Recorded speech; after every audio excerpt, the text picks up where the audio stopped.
I've unpicked everything, I've marked it all up, I've got my individual rolls of fabric, so that is the seat for one of the pieces. This is the seat for another piece that's actually laid out on the fabric, ready to cut out. Always start with the big piece first, it's always the best way. You can then work out a plan as you go for the best economic cut possible with your fabric, because obviously you always have a limited amount. Take a nice weight, usually I use my big fabric shears, just place it on the middle just to hold it still. I've laid my cloth out, so I've made sure that it's as flat as I can get it, and I'm going to start on the front edge, just there. You can see the arrow and the number 1, that's the seats, it's the front. And with my chalk, nice clear white chalk, because this is obviously a blue, so you can see it and I can see it. I'm just going to put some little marks in a dot-like fashion initially to start, just to make sure that I'm catching the outside of the salvage edge. And when I say salvage edge, I mean the edge that's been sewn. We've folded that out, and that's the limit of our cut. Take that across. Yeah, I'm happy with that. That's looking good. So I will continue on round now in a nice clean line. I'm going to draw. Now I've got a check mark here. I'm just going to put a check mark there on the fabric in the same place, just a little one.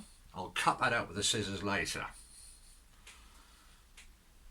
Now although that edge is folded under there, I know that that's a straight line. So at this end I'm going to put another chalk mark. This is the point where, for simplicity and safety, I can get my meter stick, I can place it against the lines, and I can just draw a clean line down with my chalk.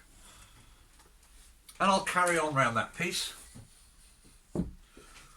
marking as I go, folding out if need be, as I need to do here. There's mine, I've got a nice check mark there, that says join. That's where there's a join in the seat a little bit later on. Make a note of that.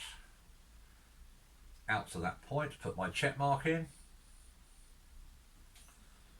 A little mark there. I know this is a straight line, so I will come down to this end, put a little mark there, take my meter stick and draw a straight line down. It looks as though it's got a curve. The fabric itself has a curve on it. It doesn't. That's just because it's been stretched when it's been sat on the piece of furniture. You'll know that because the best way to do it, if you turn it upside down and look at the weave and the way it's been cut, it will show you that it's a straight line. And then on the back here, I've got a little tag to cut round there. That's it there. This is a sewing line at the back, so I'll do the same again. Little mark, a little mark, meter stick, draw a clean line. That is my seat ready to go. One more mark to put in, which is just there. That's for a join. And now you can cut out. Put it to one side. Now you see the front, just before I cut out, that looks as though it's slightly curved. It's actually not. That's where the fabric has been stretched, and that's why I put a few dots on so I could see. I would go from end to end, draw a clean line through. There it is. Now I can cut that out, and off you go and cut away. Keep your cuts as long as possible.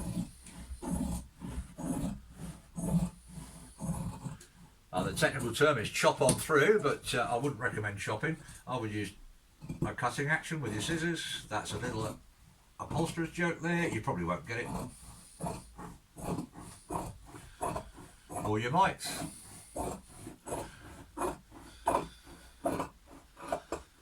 And rather than stretching and trying to get round the bend, I'll just come here and cut on up.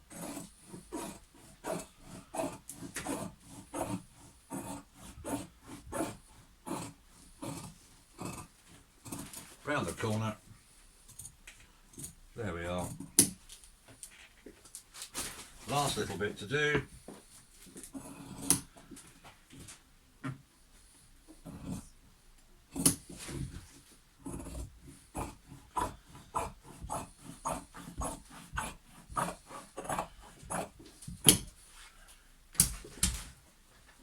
That's a join as it was on our other piece.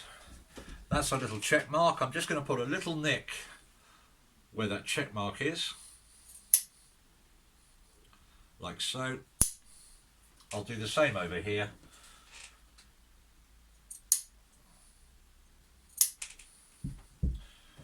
That little one there's a join.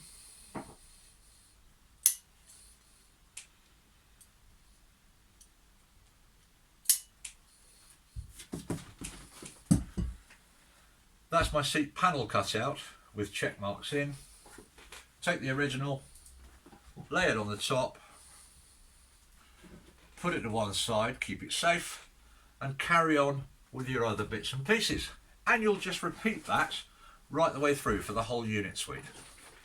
Happy marking and cutting. See you in a bit.